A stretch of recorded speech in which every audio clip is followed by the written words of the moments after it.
ಹರಿಕಥಾರ ಗುರುಗಳ ಕರುಣದಿಂದ ಪನಿತು ಪೇಳುವೆ ಪರಮ ಭಗವದ್ಭಕ್ತರಿದನಾದರದೆ ಕೇಳುವುದು. ಕಡು ಕರುಣೆ ನೀನೆಂದರಿದು ಹೇರೊಡಲ ನಮಿಸುವೆ ನಿನ್ನಡಿಗೆ ಬೆಂಬಿಡದೆ ಪಾಲಿಸು ಪರಮ ಕರುಣ ಸಿಂಧು ಎಂದೆಂದು. ನಡು ನಡುವೆ ಬರುತ್ತಿಪ್ಪ ವಿಘ್ನವ ತಡೆದು ಭಗವನ್ನಾಮ ಕೀರ್ತನೆ ನುಡಿದು ನುಡಿಸೆನ್ನಿಂದ ಪ್ರತಿ ದಿವಸದಲ್ಲಿ ಮರೆಯದಲೇ. ಹರಿಭಕ್ತಿ ಸಾರದಲ್ಲಿ 11ನೇದು. ದಾಶರಥಿ ವೈಕುಂಠ ನಗರ ನಿವಾಸ ತ್ರೈ ಜಗದೀಶ ಪಾಪ ವಿನಾಶ ಪರಮ ವಿಲಾಸ ಹರಿ ಸರ್ವೇಶ ದೇವೇಶ ವಾಸುದೇವ ದಿನೇಶ ಶತ ಸಂಕಾಶ ಯದುಕುಲ ವಂಶ ತಿಲಕ ಪರಾಶರಾನತ ದೇವ ರಕ್ಷಿಸು ನಮ್ಮ ನನವರತ. ದಶರಥ ಪುತ್ರನಾಗಿ ಅವತರಿಸಿದ ಶ್ರೀರಾಮನೇ, ವೈಕುಂಠವೆಂಬ ನಗರದಲ್ಲಿ ನೆಲೆಸಿದವನೇ, ಮೂರ್ಲೋಕಗಳಿಗೆ ಒಡೆಯನೇ, ಸಕಲ ಪಾಪಗಳನ್ನು ಸಂಪೂರ್ಣವಾಗಿ ಪರಿಹರಿಸುವವನೇ, ಅತ್ಯಂತ ಶ್ರೇಷ್ಠವಾದ ಲೀಲೆಯಿಂದ ಕೂಡಿದವನೇ, ಶ್ರೀಹರಿಯೇ, ಸಕಲರಿಗೂ ಒಡೆಯನೇ, ದೇವತೆಗಳ ಸ್ವಾಮಿಯೇ, ವಾಸುದೇವನೇ, 100 ಸೂರ್ಯರ ಕಾಂತಿ ಉಳ್ಳವನೇ, ಯದುಕುಲಕ್ಕೆ ಹಾಗೂ ಆ ವಂಶಕ್ಕೆ ತಿಲಕಪ್ರಾಯನಾದವನೇ, ಪರಾಶರ ಮುನಿಯಿಂದ ವಂದಿತನಾದವನೇ, ದೇವನೇ ನಮ್ಮನ್ನು ಅನವರತ ರಕ್ಷಿಸು ಅಂತ ಹೇಳ್ತಾ ಇದ್ದಾರೆ. ಈ ಪದ್ಯದಲ್ಲಿಯೂ ಶ್ರೀರಾಮ ಹಾಗೂ ಶ್ರೀಕೃಷ್ಣ ರೂಪಗಳ ವರ್ಣನೆ ಮುಂದುವರೆದಿದೆ. ದಾಶರಥಿ ಅಂದರೆ ದಶರಥನ ಪುತ್ರನಾಗಿ ಅವತರಿಸಿದ ಶ್ರೀರಾಮ ರೂಪ.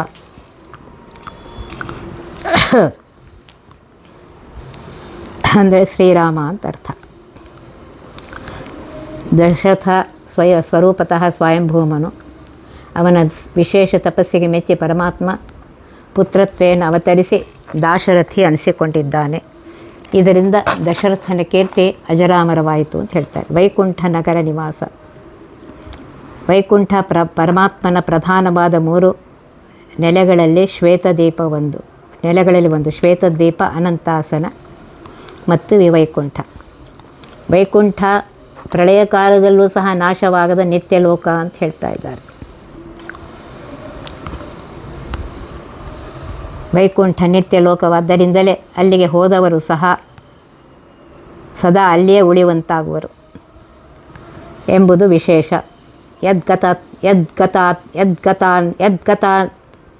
ಯದ್ಗತಾನ್ಮನ ನಿವರ್ತಂತೆ ತದ್ಧಾಮ ಪರಮಂ ಮಮ. ಗೀತಾ 15ನೇ ಅಧ್ಯಾಯ 6ನೇ ಶ್ಲೋಕ. ಈ ವಿಶೇಷವನ್ನು ಸೂಚಿಸಲೆಂದು ವೈಕುಂಠ ನಗರ ನಿವಾಸ ಎಂಬ ವಿಶೇಷಣವನ್ನು ಇಲ್ಲಿ ಹೇಳಿದ್ದಾರೆ. ಶ್ರೀರಾಮನ ರಾಜಧಾನಿ ಅಯೋಧ್ಯ ನಗರ. ಅದು ಶ್ರೀರಾಮನ ಸನ್ನಿಧಿಯಿಂದಾಗಿ ವೈಕುಂಠದಂತೆ ಕಂಗೊಳಿಸುತ್ತಿತ್ತು ಅಂತ ಹೇಳ್ತಾ ಇದ್ದಾರೆ. ತಸ್ಸೈವ ಮಬ್ಜ ಭವಲೋಕ ಸಮಾಮಿ ಮಾಂಕ್ಷಾಂ ಕೃತ್ವಾನುಶಾಸತ ಉದೀಕ್ಷ್ಯ ಗುಣಾಂಧರಾಯ. ಮಹಾಭಾರತ ತಾತ್ಪರ್ಯನಿರ್ಣಯ 9ನೇ ಅಧ್ಯಾಯ 44ನೇ ಶ್ಲೋಕದ ಹೇಳ್ತಾರೆ. ಇದರಿಂದ ವೈಕುಂಠದಂತೆ ಶೋಭಿಸುವ ಅಯೋಧ್ಯ ನಗರ ನಿವಾಸಿ ಎಂಬ ಅರ್ಥವನ್ನು ಇಲ್ಲಿ ತಗೊಳ್ಬೋದು. ತನ್ನ ನಿವಾಸದಿಂದಾಗಿ ಅಯೋಧ್ಯೆಯಂತಹ ಭೂಲೋಕದ ನಗರಕ್ಕೂ ವೈಕುಂಠದ ಶೋಭೆಯನ್ನು ಕೊಟ್ಟಂತಹ ಹಿರಿಮೆ ಶ್ರೀರಾಮನದು. ಕೃಷ್ಣ ರೂಪದಲ್ಲಿ ಹೀಗೆ ದ್ವಾರಕೆಯಂತಹ ಅದ್ಭುತ ನಗರವನ್ನು ನಿರ್ಮಿಸಿ ವೈಕುಂಠವನ್ನೇ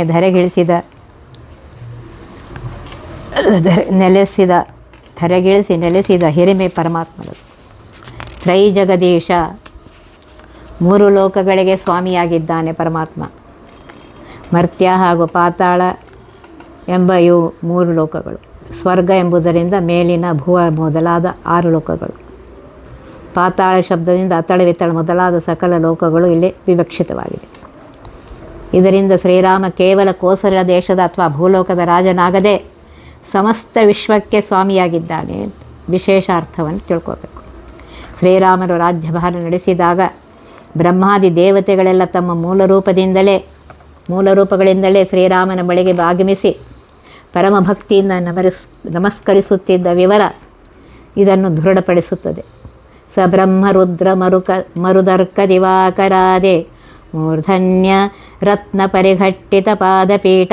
ಮಹಾಭಾರತ ತಾತ್ಪರ್ಯನಿರ್ಣಯ 9ನೇ ಅಧ್ಯಾಯ 12ನೇ ಶ್ಲೋಕದಲ್ಲಿ ಬರ್ತಾ ಇದೆ. ಜಗತ್ತೆಂಬುದಕ್ಕೆ ವಾಯು ಅಂತ ಹೆಸರು. ತ್ರೈ ಜಗತ್ತು ಎಂದರೆ ವಾಯುದೇವರ ಹನುಮ, ಭೀಮ, ಮಧ್ವ ಎಂಬ ರೂಪಗಳಿಗೂ ಒಡೆಯ ಎಂದರೆ ಶ್ರೀರಾಮ ರೂಪದಿಂದ ಹನುಮದ್ ರೂಪಕ್ಕೂ, ಶ್ರೀಕೃಷ್ಣ ರೂಪದಿಂದ ಭೀಮ ರೂಪಕ್ಕೂ, ಶ್ರೀ ವ್ಯಾಸ ರೂಪದಿಂದ ಮಧ್ವರೂಪಕ್ಕೂ ಒಡೆಯ ಅಂತ ಅರ್ಥ ಹೇಳ್ತಾ ಇದ್ದಾರೆ. ಪಾಪ ವಿನಾಶ, ಪಾಪಗಳಿಗೆ ಸಂಪೂರ್ಣವಾದ ನಾಶವನ್ನು ಉಂಟು ಮಾಡುವನು ಅಂತ ಅರ್ಥ. ಇತರ ದೇವತೆಗಳು ಸಹ ಪಾಪವನ್ನು ನಾಶಪಡಿಸುವರಾದರೂ ಅನಾದಿ ಕಾಲದಿಂದ ಸಂಚಿತವಾದ ಸಕಲ ಪಾಪಗಳನ್ನು ಸಹ ನಾಶವಾಗುವುದು ಪರಮಾತ್ಮನ ಸಾಕ್ಷಾತ್ ದರ್ಶನವಾದಾಗಲೇ ಅಂಥೇಳಿ ವಿಶೇಷವಾಗಿ ಬ್ರಹ್ಮಸೂತ್ರದಲ್ಲಿ ಬಂದಿದೆ ಅಂತ ಹೇಳ್ತಾ ಇದ್ದಾರೆ. ಪಾಪನಾಶ ಅಂತ ಹೇಳದೆ ಪಾಪ ವಿನಾಶ ಅಂತ ಇಲ್ಲಿ ಹೇಳ್ತಾ ಇದ್ದಾರೆ.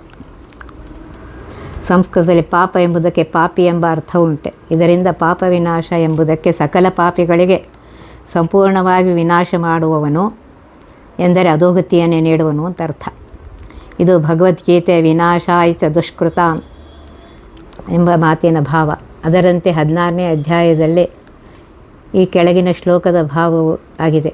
ತಾನಹಂ ದ್ವಿಷತಃ ಕ್ರೂರಾನ್ ಸಂಸಾರೇಷು ನರಾಧಮಾನ್ ಕ್ಷಿಪಾಮ್ಯಜಸ್ರ ಮಶುಭಾವಾನಾ ಸುರೇಶ್ವೇವ ಯೋನಿಷೋ ಆಸುರಿಂ ಯೋನಿಮಾಪ್ಪಾನಾಂ ಮೂಢಾ ಜನ್ಮಸು ಜನ್ಮಸು ಮಾಮಪ್ರಾಪ್ಯೈವ ಕೌಂತೆಯ ತಥೋ ಯಾಂತ್ಯಧಮಾಂ ಗತಿಂ.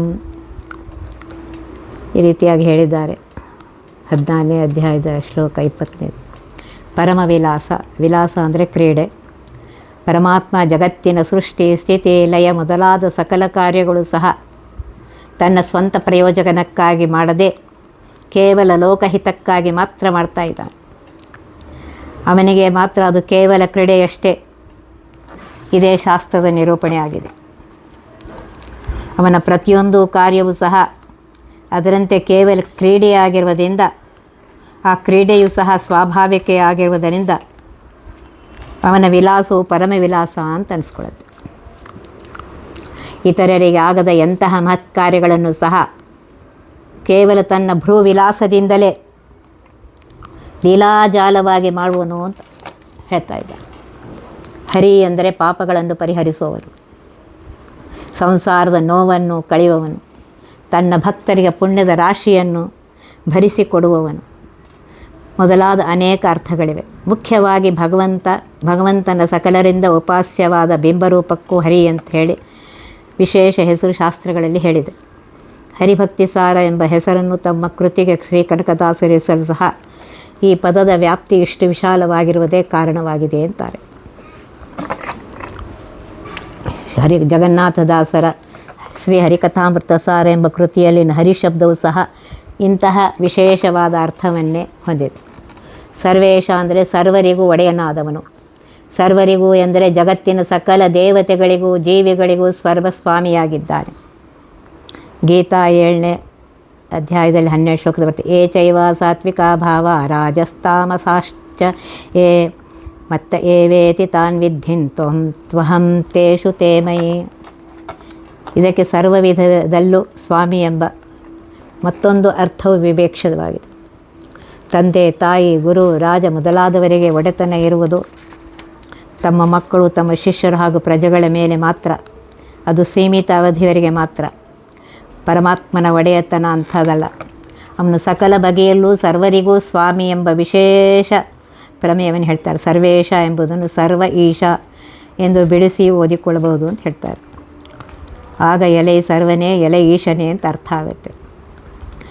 ಸರ್ವ ಎಂಬುದು ವಿಷ್ಣು ಸಹಸ್ರನಾಮದಲ್ಲಿ ಬಂದಿರೋ ಪದ. ಸರ್ವ ಶರ್ವ ಶಿವ ಸ್ಥಾಣು. ಸರ್ವ ಎಂಬುದು ಸರ್ವಂ ಖಲ್ವಿದಂ ಬ್ರಹ್ಮ ಇತ್ಯಾದಿ ಉಪನಿಷತ್ತುಗಳಲ್ಲೂ ಬಂದಿದೆ. ಇದಕ್ಕೆ ಸರ್ವಸ್ವಾಮಿ, ಸರ್ವರ ಅಂತರ್ಯಾಮಿ, ಸರ್ವರ ನಿಯಾಮಕ ಮೊದಲಾದ ಅನೇಕ ಅರ್ಥಗಳಿವೆ ಅಂತ ಹೇಳ್ತಾ ಇದ್ದಾರೆ.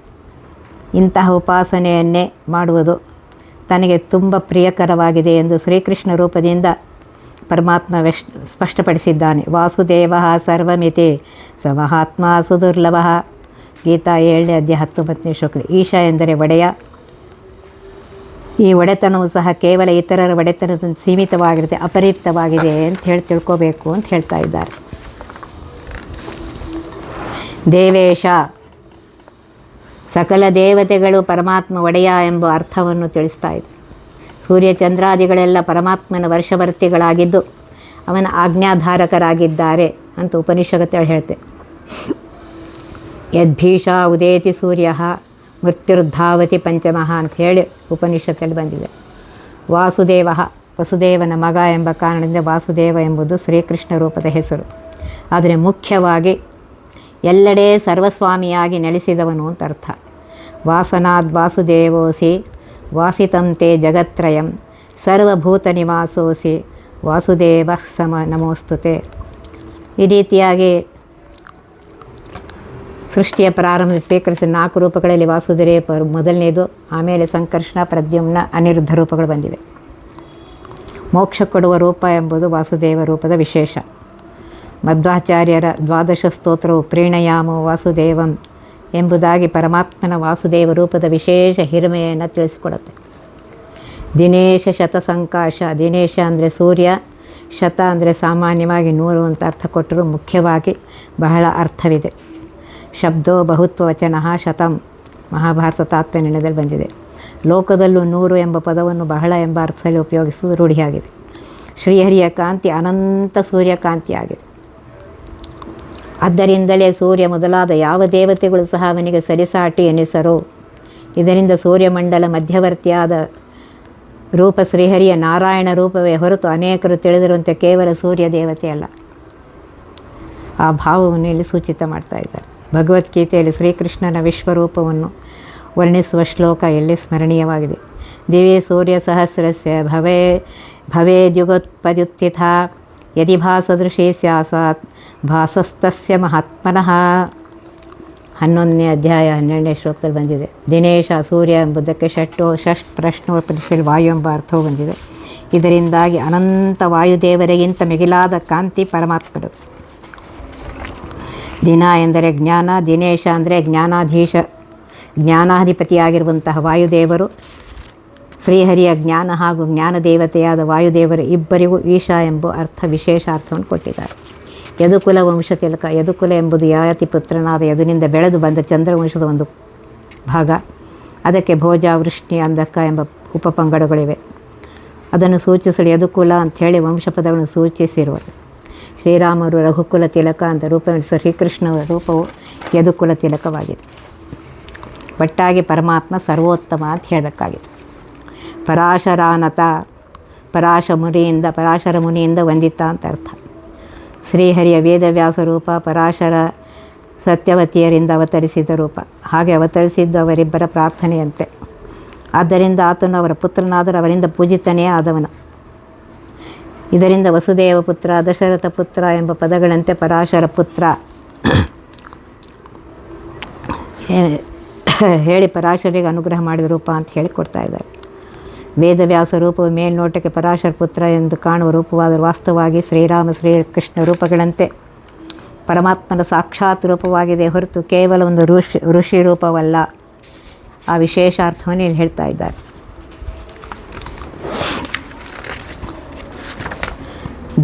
ದೇವ ಎಂಬುದಕ್ಕೆ ದಿವು ಕ್ರೀಡಾಯಾಮ್ ಅಂತ ಹೇಳ್ತಾ ಇದ್ದಾರೆ. ಅಂದರೆ 7 ಬಗೆಯ ಅರ್ಥ ಇದೆ ಇದರಲ್ಲಿ. ಎಲ್ಲ ಅರ್ಥಗಳು ಪರಮಾತ್ಮನಿಗೆ ಅನ್ವಯಿಸುತ್ತೆ ಅಂತ ಹೇಳ್ತಾರೆ. ಅವನು ಅತ್ಯಂತ ಮುಖ್ಯವಾದ ಅರ್ಥದಲ್ಲೇ ದೇವ ಎನ್ನಿಸುವ ಹಿರಿಮೆ ಹೊಂದಿದವನು. ದೇವನೆಂದರೆ ಹರಿಯೇ ಎಂದು ಭಾವ. ದೇವ ಎಂಬುದಕ್ಕೆ ಬ್ರಹ್ಮದೇವ, ರುದ್ರದೇವ, ಇಂದ್ರದೇವ ಇತ್ಯಾದಿ ವಿಶೇಷಗಳು ಸೇರಿಸಿದಾಗ ಆ ದೇವತೆಗಳಿಗೆ ಅನ್ವಯಿಸು. ಆದರೆ ಯಾವ ವಿಶೇಷಣವೂ ಇಲ್ಲದೆ ದೇವ ಎಂದರೆ ಪರಮಾತ್ಮನೇ ಅಂತ ಅರ್ಥ. ಸೂತ್ರ ಎಂದರೆ ಬ್ರಹ್ಮಸೂತ್ರ, ಗೀತೆ ಎಂದರೆ ಭಗವದ್ಗೀತೆ, ವ್ರತ ಎಂದರೆ ಏಕಾಶಿ. ಹೇಗೋ ಹಾಗೆ ದೇವ ಎಂದರೆ ಪರಮಾತ್ಮನೇ ಅಂತ ಶ್ರೀಹರಿ ಅಂಥೇಳಿ ಶಾಸ್ತ್ರಗಳ ಭಾವ. ಕುಂದ ಕೊಡ್ಬಲರದನ ಪರಮಾನಂದ ಹರಿ ಗೋವಿಂದ ಸನಕ ಸನಂದ ವಂದಿತ ಸಿಂಧು ಬಂಧನ ಮಂದರಾದ್ರಿಧರ ಇಂದಿರಾಪತಿ ವಿಜಯ ಸಕ ಅರವಿಂದ ನಾಮ ಪುರಂದರಾರ್ಚಿತ ನಂದಕಂದ ಮುಕುಂದ ರಕ್ಷಿಸು ನಮ್ಮ ನನವರತ. ಜಾಜಿಯ ಮೊಗ್ಗುಗಳಂತಹ ದಂತಪಕ್ತಿಯವನೇ, ಪರಮಾನಂದ ಪೂರ್ಣನೇ, ಶ್ರೀಹರಿಯೇ ಗೋವಿಂದನೇ, ಸನಕ ಸನಂದರಿಂದ ಸ್ತುತನಾದವನೇ, ಸಮುದ್ರಕ್ಕೆ ಸೇತುವೆ ಕಟ್ಟಿದವನೇ, ಮಂದರ ಪರ್ವತವನ್ನು ಹೊತ್ತವನೇ, ಇಂದಿರಾ ರಮಣನೇ, ಅರ್ಜುನನಿಗೆ ಸಖನಾಗಿ ಸಂರಕ್ಷಿಸಿದವನೇ, ಪದ್ಮನಾಭನೇ, ಇಂದ್ರನಿಂದ ಪೂಜಿತನಾದವನೇ, ನಂದನ ಕಂದನೇ, ಮುಕುಂದನೇ, ನೀನು ನಮ್ಮನ್ನು ಸದಾ ರಕ್ಷಿಸು ಅಂತ ಹೇಳ್ತಾರೆ. ಕುಂದ ಕುಡ್ಬಲ ರದನ ಅಂದರೆ ಕುಂದರ ಅಂದರೆ ಜಾಜಿ, ಕುಡ್ಬಲ ಅಂದರೆ ಮೊಗ್ಗು, ರದನ ಅಂದರೆ ದಂತ. ಜಾಜಿಯ ಮೊಗ್ಗುಗಳಂತೆ ಬಿಳಿ ಹಾಗೂ ಒತ್ತಾದ ಸುಂದರ ದಂತಪಂಕ್ತಿಯನ್ನು ಹೊಂದಿದವನು ಪರಮಾತ್ಮ. ದಂತದ ವರ್ಣನೆಯು ದೇಹದ ಇತರ ಸಕಲ ಲಕ್ಷಣಗಳಿಗೂ ಉಪಲಕ್ಷಣ ಅಂತ ತಿಳ್ಕೋಬೇಕು. ಪರಮಾನಂದ, ಪರಮ ಅಂದರೆ ಉತ್ತಮ, ಸರ್ವಶ್ರೇಷ್ಠ ಅಂತ ಅರ್ಥ. ಇಲ್ಲಿ ಪರಮಾತ್ಮ ಆನಂದವು ಪರಮಾತ್ಮನ ಆನಂದ ರಮಾ ಬ್ರಹ್ಮಾದಿಗಳ ಸಕಲರ ಆನಂದಕ್ಕಿಂತ ಅತ್ಯಂತ ಭಿನ್ನವಾಗಿದೆ. ಅದು ಪರಿಪೂರ್ಣವಾಗಿದೆ, ನಿರವಧಿಕವಾಗಿದೆ. ಅದರಂತೆ ಇತರ ಸಕಲ ಗುಣಗಳಿಗೂ ಸೂಚಕವಾಗಿದೆ. ಸದಾ ವ್ಯಕ್ತ ಎಂಬುದು ಅದರ ಮತ್ತೊಂದು ವಿಶೇಷ. ಇದೆಲ್ಲವನ್ನು ಪರಮ ಎಂಬ ಪದವು ಸೂಚಿಸ್ತಾ ಇದೆ. ಇದರಿಂದಾಗಿ ಹರಿ ಸರ್ವೋತ್ತಮ ಅಂತ ಹೇಳ್ತಾ ಇದ್ದಾರೆ. ಹರಿ ಎಂಬುದರ ಅರ್ಥ ಈಗಾಗಲೇ ಬಂದಿದೆ 11ನೇ ಪದ್ಯದಲ್ಲಿ. ಹರಿ ಎಂಬುದು ಪರಮಾತ್ಮನ ನಾಮ ಮಾತ್ರವಲ್ಲದೆ ಒಂದು ರೂಪವಾಗಿದೆ ಎಂಬ ವಿಶೇಷ ಅಂಶವನ್ನು ಗಮನಿಸಬೇಕು. ಕೇಶವಾದಿ ದ್ವಾದಶ ರೂಪದಲ್ಲಿಯೂ 23ನೇದು, ಸಂಕರ್ಷಣಾದಿ ದ್ವಾದಶ ರೂಪದಲ್ಲಿ 11ನೇದು, ಅದರೊಂದಿಗೆ ಯಮದೇವರ ಪುತ್ರನಾಗಿ ಜನಿಸಿದ ಹರಿ ಮತ್ತೊಂದು ರೂಪವಿದೆ ಎಂಬುದಾಗಿ ಶ್ರೀಮದ್ ಭಾಗವತ ಹಾಗೂ ಅದರ ತಾತ್ಪರ್ಯ ನಿರ್ಣಯದಿಂದ ತಿಳಿದು ಬರ್ತಾ ಇದೆ. ಗೋವಿಂದ ಎಂಬುದು ಪರಮಾತ್ಮನ ಒಂದು ರೂಪವಾಗಿರುವಂತೆ ವಿಶೇಷ ನಾಮವಾಗಿದೆ. ವೇದಗಳಿಂದ ತಿಳಿಯಲ್ಪಡುವವನು, ಸರ್ವವೇದ ಪ್ರತಿಪಾದ್ಯ ಎಂಬ ಅನೇಕ ಬಗೆಯ ಅರ್ಥಗಳು ಅದಕ್ಕೆ ಇವೆ. ವಿಷ್ಣು ಸಹಸ್ರನಾಮದಲ್ಲಿ ಈ ಪದ ಬಂದಿದೆ. ಗೋವರ್ಧನ ಪರ್ವತವನ್ನು ಎತ್ತಿ ಶ್ರೀಕೃಷ್ಣ ತನ್ನ ಪಾರಮ್ಯವನ್ನು ಸಾರಿದಾಗ ತಾನು ಮಾಡಿದ ಅಪಚಾರಕ್ಕಾಗಿ ಪಶ್ಚಾತ್ತಾಪಪಟ್ಟ ಇಂದ್ರ ಶ್ರೀಕೃಷ್ಣನು ಗೋವಿಂದ ಅಂತ ಹೇಳಿ ವಿಶೇಷವಾಗಿ ಸ್ತುತಿಸಿದ ವಿವರ ಶ್ರೀಮದ್ ಭಾಗವತದಲ್ಲಿ ಬಂದಿದೆ. ಇದು ಪಾಪ ಪರಿಹಾರಕವಾದ ವಿಶೇಷ ನಾಮ. ಅಚ್ಯುತಾನಂತ ಗೋವಿಂದ ಎಂಬ ಈ 3 ನಾಮಗಳ ಉಚ್ಚಾರಣೆ, ಜಪ ಮೊದಲಾದ ಕಾರ್ಯಗಳಿಂದ ಲೋಪದೋಷಗಳನ್ನು ಪರಿಹರಿಸುವ ಶ್ರೇಷ್ಠ ಸಾಧನೆಯಾಗಿದೆ ಅಂತ ಹೇಳ್ತಾರೆ. ಅಚ್ಯುತಾನಂತ ಗೋವಿಂದ ನಾಮೋಚ್ಚಾರಣ ಭೇಷಜಾತ್ ನಶ್ಯಂತೆ ಸಕಲ ರೋಗಾ ಸತ್ಯಂ ಸತ್ಯಂ ವದಾಮ್ಯಹಂ ಅಂತ ಕೃಷ್ಣಾಮೃತ ಮಹಾರಣದಲ್ಲಿ ಬಂದಿದೆ. ಸನಕ ಸನಂದ ವಂದಿತ. ಸನಕ ಸನಂದನ ಸನತ್ಕುಮಾರ ಹಾಗೂ ಸನತ್ಸುಜಾತ ಎಂಬ ಬ್ರಹ್ಮದೇವರ ಮಾನಸ್ಪುತ್ರರು. ಬ್ರಹ್ಮಚರ್ಯದಿಂದಲೇ ಪರಮಹಂಸಾಶ್ರಮ ಸ್ವೀಕರಿಸಿದ ದಾಖಲೆ ಅವರದು. ಇಲ್ಲಿಯ ಸನಂದ ಎಂಬುದಕ್ಕೆ ಸನಂದನ ಎಂದ ಅರ್ಥ. ಸನಕಾದಿ 4 ಪರಮಹಂಸರಿಂದಲೂ ವಂದಿತನಾದವನು ಪರಮಾತ್ಮ ಶ್ರೀಹರಿ. ಈ 4ರಲ್ಲಿ ಸನತ್ಕುಮಾರ ಕಾಮನವತಾರ. ಇದು ಶ್ರೀ ಮದಾಚಾರ್ಯರ ದ್ವಾದಶ ಸ್ತೋತ್ರದಲ್ಲಿನ ಸ್ಕಂದ ಸನಂದ ವಂದಿತ ಪಾದ 5ನೇ ಅಧ್ಯಾಯ 4ನೇ ಶ್ಲೋಕ ಬಂದಿದೆ. ಅದನ್ನೇ ಇಲ್ಲಿ ಹೇಳ್ತಾ ಇದ್ದಾರೆ. ಸಿಂಧು ನಂದನ. ಶ್ರೀರಾಮತಾರದಲ್ಲಿ ಲಂಕೆಯನ್ನು ಆಕ್ರಮಿಸಿದ ಶ್ರೀರಾಮ ದಕ್ಷಿಣ ಸಮುದ್ರವನ್ನು ಸೇತುವೆಯಿಂದ ಬಂಧಿಸಿದ ವಿವರ ರಾಮಾಯಣದಲ್ಲಿ ಪ್ರಸಿದ್ಧವಾಗಿದೆ. ಸಾಗರಕ್ಕೆ ಸೇತುವೆ ಕಟ್ಟಿದ ವಿಶೇಷ ದಾಖಲೆ ಶ್ರೀರಾಮನ ಅವತಾರದ್ದು. ಇದು ಐತಿಹಾಸಿಕ ಎಂಬುದು ಸ್ಯಾಟಲೈಟ್ ಚಿತ್ರಗಳಿಂದ ದೃಢಪಟ್ಟಿದೆ. ಶ್ರೀರಾಮನು ಸಾಕ್ಷಾತ್ ಶ್ರೀಹರಿ ಎಂದು ಸ್ಫುಟಪಡಿಸುವ ಕಾರ್ಯ ಇದಾಗಿದೆ. ಇದರಿಂದ ಭವಸಿಂಧು ಬಂಧನ, ಸಂಸಾರ ಸಮುದ್ರದಿಂದ ಪಾರು ಮಾಡುವನು ಅಂತ ಅರ್ಥವು ಸೂಚಿತವಾಗ್ತಾ ಇದೆ. ಮಂದರಾದ್ರಿಧರ. ಮಂದರ ಎಂಬ ಸಪ್ತಕುಲ ಪರ್ವತಗಳಲ್ಲಿ ಒಂದು. ಇದು ಚಿನ್ನದ ಪರ್ವತ ಎಂಬುದು ಮತ್ತೊಂದು ವಿಶೇಷ. ಶಿವನ ವರದಿಂದಾಗಿ ಬೇರಾರಿಂದಲೂ ಆಧಾರ್ಯವೆನಿಸಿದ್ದ ಇದನ್ನು ಶ್ರೀಹರಿ ಒಂದೇ ಕೈಯಿಂದ ಎತ್ತಿ ಗರುಡನ ಮೇಲೆ ಎರಿಸಿದ ವಿವರ ಭಾಗವತದಲ್ಲಿ ಬಂದಿದೆ. ಅದರೊಂದಿಗೆ ಸಮುದ್ರ ಮಥನ ಕಾಲದಲ್ಲಿ ಇದನ್ನು ಕೂರ್ಮ ರೂಪದಿಂದ ತನ್ನ ಮೇಲೆ ಧರಿಸಿದ್ದು ಮತ್ತೊಂದು ಮಹಿಮೆ. ಹೀಗೆ ಮಂದರ ಪರ್ವತವನ್ನು ಎತ್ತಿದ ಹಾಗೂ ಹೊತ್ತ ಹಿರಿಮೆಗಳು ಪರಮಾತ್ಮನದು. ಅದರಂತೆ ಶ್ರೀಕೃಷ್ಣಾವತಾರದಲ್ಲಿ ಗೋವರ್ಧನ ಪರ್ವತವನ್ನು ಎತ್ತಿದ ಪ್ರಸಂಗವು ಇಲ್ಲಿ ಸೂಚಿತವಾಗಿದೆ ಅಂತ ತಿಳ್ಕೊಬಹುದು. ಶ್ರೀಹರಿಯು ತನ್ನ 2 ಕೂರ್ಮ ರೂಪಗಳಿಂದ ಬ್ರಹ್ಮಾಂಡವನ್ನು ಹೊತ್ತಿರುವ ವಿವರ ಇದರಿಂದ ಉಪಲಕ್ಷಿತ ಅಂತ ತಿಳ್ಕೊಬೇಕು ಅಂತ ಹೇಳ್ತಾ ಇದ್ದಾರೆ. ಇಂದಿರಾಪತಿ. ಇಂದಿರೆ ಅಂದರೆ ಮಹಾಲಕ್ಷ್ಮಿ. ಬ್ರಹ್ಮಾದಿ ಇತರ ಸಕಲ ದೇವತೆಗಳು ಲಕ್ಷ್ಮೀ ಕಟಾಕ್ಷಕ್ಕೆ ಹಾತೊರೆಯುತ್ತಿದ್ದರೆ ಮಹಾಲಕ್ಷ್ಮಿಯು ಪರಮಾತ್ಮನ ಕಟಾಕ್ಷಕ್ಕೆ ಹಂಬಲಿಸ್ತಾ ಇರ್ತಾಳೆ ಅಂತ ವಿಶೇಷ. ಇಂದಿರಾದೇವಿಗೆ ಹೀಗೆ ಪತಿಯಾಗಿರುವ ಪರಮಾತ್ಮನು ಸರ್ವೋತ್ತಮ ಅಂತ ಹೇಳ್ತಾ ಇದ್ದಾರೆ. ಇಂದಿರಾದೇವಿ ಅಕ್ಷರ ಪುರುಷಳು, ಅವಳಿಗೆ ಪತಿಯಾದ ಶ್ರೀಹರಿ ಪುರುಷೋತ್ತಮ ಅಂತ ಹೇಳಿ ಇನ್ನೊಂದು ಅರ್ಥವನ್ನು ಹೇಳ್ತಾ ಇದ್ದಾರೆ. ಇಂದಿರಾದೇವಿ ಬ್ರಹ್ಮರುದ್ರಾದಿ ಸಮಸ್ತ ದೇವತೆಗಳನ್ನು ಸರ್ವಾತ್ಮನ ನಿಯಂತ್ರಿಸುವ ಅಕ್ಷರ ಪುರುಷಳು ಎಂಬುದು ವಿವರ ಅಂಬರಣಿ ಸೂಕ್ತದಲ್ಲಿ ಬಂದಿದೆ. ದ್ವಾದಶ ಸ್ತೋತ್ರದ ಇಂದಿರಾಪತಿ ಮಾದ್ಯಾದಿ ವರದೇಶ ವರಪ್ರದಂ ಎಂಬಲ್ಲಿ ಇಂದಿರಾಪತಿ ಪದವು ಇದೇ ಆಗಿದೆ. ಪತಿ ಎಂಬುದಕ್ಕೆ ಅಂತರ್ನಿಯಾಮಕ ಅಂದರ್ಥ. ಮಹಾಲಕ್ಷ್ಮಿಗೆ ಕೇವಲ ಪತಿಯಾಗಿರದೆ ಪತಿ ಮಾತ್ರವಾಗಿರದೆ ಅಂತರ್ನಿಯಾಮಕನಾಗಿ ಅವರ ಒಳಗೂ ನೆಲೆಸಿರುವನು ಅಂತ ವಿಶೇಷ ಅರ್ಥವನ್ನು ಹೇಳ್ತಾ ಇದ್ದಾರೆ. ವಿಜಯ ಸಖ. ವಿಜಯ ಎಂಬುದು ಅರ್ಜುನನ ದಶನಾಮಗಳಲ್ಲಿ ಒಂದು. ಅರ್ಜುನ ಫಾಲ್ಗುನೋ ಜಿಷ್ಣು ಕಿರೀಟೇ ಶ್ವೇತವಾಹನ ಬಿಭತ್ಸೋ ವಿಜಯ ಕೃಷ್ಣ ಸವ್ಯಸಾಚಿ ಧನಂಜಯ ಅಂತ ಹೇಳಿದೆ. ಅರ್ಜುನಿಗೆ ಶ್ರೀಕೃಷ್ಣನು ಸಾರಥಿ ರೂಪದಲ್ಲಿ ಎಲ್ಲ ರೀತಿಯಲ್ಲೂ ನೆರವಾಗಿ ಕುರುಕ್ಷೇತ್ರ ಯುದ್ಧದಲ್ಲಿ ವಿಜಯ ತಂದಿತ್ತಿದ್ದು ಇತಿಹಾಸ. ಅರ್ಜುನನು ಭೀಮಾರ್ಜುನಾಗಿ ಭೀಮನ ತಮ್ಮನಾಗಿ ಮುಖ್ಯ ಪ್ರಾಣ ನೆರೆನಂಬಿದ ಮಹಾಸಾಧಕ ವಾಯುಭಕ್ತರಿಗೆ ಶ್ರೀಹರಿಯು ಸರ್ವಾತ್ಮನ ರಕ್ಷಣೆ ನೀಡುತ್ತಾನೆ ಎನ್ನುವ ತತ್ವ ಎಲ್ಲಿ ಸೂಚಿತ ಮಾಡ್ತಾ ಇದ್ದಾರೆ. ವಿಜಯ ಎಂಬುದಕ್ಕೆ ವಾಯುದೇವರು ಮುಖ್ಯಾರ್ಥ. ವಿಶಿಷ್ಟವಾದ ಜಯ ಸದಾಕಾಲ ಅವರದೇ ಎಂಬುದು ಅದಕ್ಕೆ ಕಾರಣ. ಅಂತಹ ವಾಯುದೇವರಿಗೆ ಶ್ರೀಹರಿಯು ಸದಾ ಸಖ ಅಂತ ಹೇಳ್ತಾ ಇದ್ದಾರೆ. ಮಧ್ವೈಜಯಲ್ಲಿ ಬಂದಿದೆ, ನನು ಸಖ ಮಮ ಕಾನನಗೋ ವಿಭೋ. ಅರವಿಂದನಾಭ ಅಂದರೆ ಅರವಿಂದ ಅಂದರೆ ಕಮಲ, ಅರವಿಂದನಾಭ ಅಂದರೆ ಪದ್ಮನಾಭ ಅಂತ ಅರ್ಥ. ಪರಮಾತ್ಮ ಸೃಷ್ಟಿಯ ಪ್ರಾರಂಭದಲ್ಲಿ ತನ್ನ ನಾಭಿ ಕಮಲದಿಂದ ಕಮಲ ರೂಪದಲ್ಲಿ ಸಕಲ ಲೋಕಗಳನ್ನು ಸೃಷ್ಟಿಸಿ ಅದರ ಮೇಲೆ ಬ್ರಹ್ಮದೇವರನ್ನು ಸೃಷ್ಟಿಸ ಎಂಬ ಭಾಗವತದಲ್ಲಿ ಬಂದಿದೆ. ಶ್ರೀಹರಿಯ ನಾಭಿಯಲ್ಲಿ ಕಾಣಿಸಿಕೊಂಡ ಪದ್ಮ ಹೀಗೆ ಸಕಲ ಲೋಕಗಳ ಸಂಕೇತವಾಗಿದ್ದು ಅವನ ಶ್ರೇಷ್ಠತೆಯನ್ನು ನಿರೂಪಿಸುವ ವಿಶಿಷ್ಟ ಪ್ರಸಂಗವಾಗಿದೆ. ಅದರಂತೆ ಪದ್ಮಕ್ಕೆ ಸಾಕ್ಷಾತ್ ಮಹಾಲಕ್ಷ್ಮಿ ಅಭಿಮಾನಿ ದೇವತೆಯಾಗಿದ್ದು ಅವರಿಗೂ ಶ್ರೀಹರಿಯು ಕಾರಣ ಎಂಬ ವಿಶೇಷಾಂಶದಿಂದ ಈ ಪದದಿಂದ ಸೂಚಿಸ್ತಾ ಇದ್ದಾರೆ. ಬ್ರಹ್ಮಸೂತ್ರ ಭಾಷೆಯಲ್ಲಿ ಪದ್ಮನಾಭತ್ವ ಎಂಬುದು ಮಹಾವಿಷ್ಣುವಿಗೆ ಮಾತ್ರ ಅನ್ವಯಿಸುವ ವಿಶೇಷವಾದ ಲಕ್ಷಣ ಎಂಬ ಪ್ರಮೇಯ ವಿಶದವಾಗಿ ನಿರೂಪಿತವಾಗಿದೆ.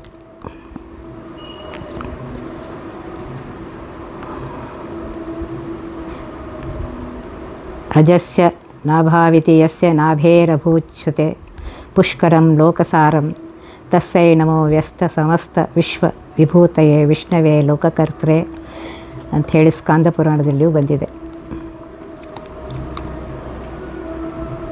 ಅಜಸ್ಯ ನಾಭಾವಧ್ಯೆ ಅಧ್ಯೇಕ ಅರ್ಪಿತಮಪರ್ಪಿತಂ ಯಸ್ಮಿನ್ ವಿಶ್ವಾನಿ ಭವನಾನಿ ತಸ್ತು ಇತಿ ವಿಷ್ಣೋ ಲಿಂಗಂ ಅಂಥೇಳಿ ಬಂದಿದೆ. ಈ ರೀತಿಯಾಗಿ ಪರಮಾತ್ಮ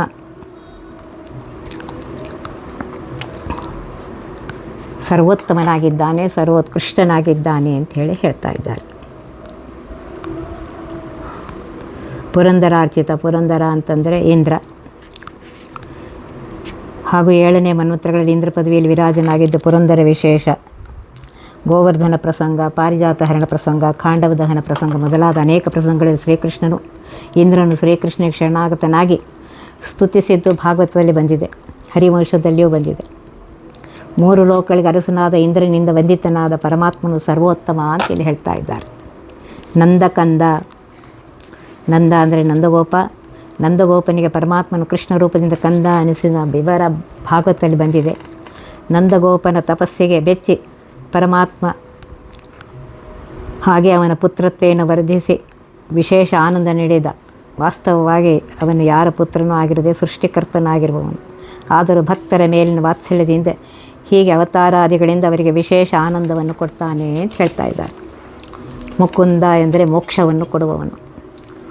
ಪರಮಾತ್ಮನ ಅನುಗ್ರಹ ವಿಶೇಷದಿಂದಾಗಿ ಎಲ್ಲ ದೇವತೆಗಳು ಒಂದೊಂದು ಬಗೆಯ ವಿಶಿಷ್ಟ ಕಾರ್ಯಗಳನ್ನು ಮಾಡುವ ಸಾಮರ್ಥ್ಯವನ್ನು ಯಥಾಯೋಗ್ಯ ಹೊಂದಿದ್ದರು. ಮೋಕ್ಷವನ್ನು ಮಾತ್ರ ಪರಮಾತ್ಮನಿಂದಲೇ ಸಿಗತ್ತೆ. ಪರಮಾತ್ಮನೇ ಮೋಕ್ಷವನ್ನು ಕೊಡುವುದು. ಇತರ ಯಾರು ಮೋಕ್ಷದಾಯಕರಲ್ಲ. ಅಂದರೆ ಮೋಕ್ಷದಾತೃತ್ವ ಪರಮಾತ್ಮನ ವಿಶಿಷ್ಟ ಲಕ್ಷಣಗಳಲ್ಲಿ ಒಂದಾಗಿದೆ ಅಂತೇಳಿ ಹೇಳ್ತಾ ಇದ್ದಾರೆ. ಬಾಣ ಬಾಹುಚ್ಛೇದ ರಾವಣ ಪ್ರಾಣನಾಶನ ಪುಣ್ಯನಾಮ ಪುರಾಣ ಪುರುಷೋತ್ತಮ ನಿಪುಣ ಅಣುರೇಣು ಪುರಿಪೂರ್ಣ ಕ್ಷೋಣೀಪತಿ ಸುಲಲಿತ ಸುದರ್ಶನ ಪಾಣಿ ಪಾಂಡವ ರಾಜಕಾರ್ಯ ಧೂರೇಣ ಜಗ ನಿರ್ಮಾಣ ರಕ್ಷಿಸು ನಮ್ಮ ನನವರತ.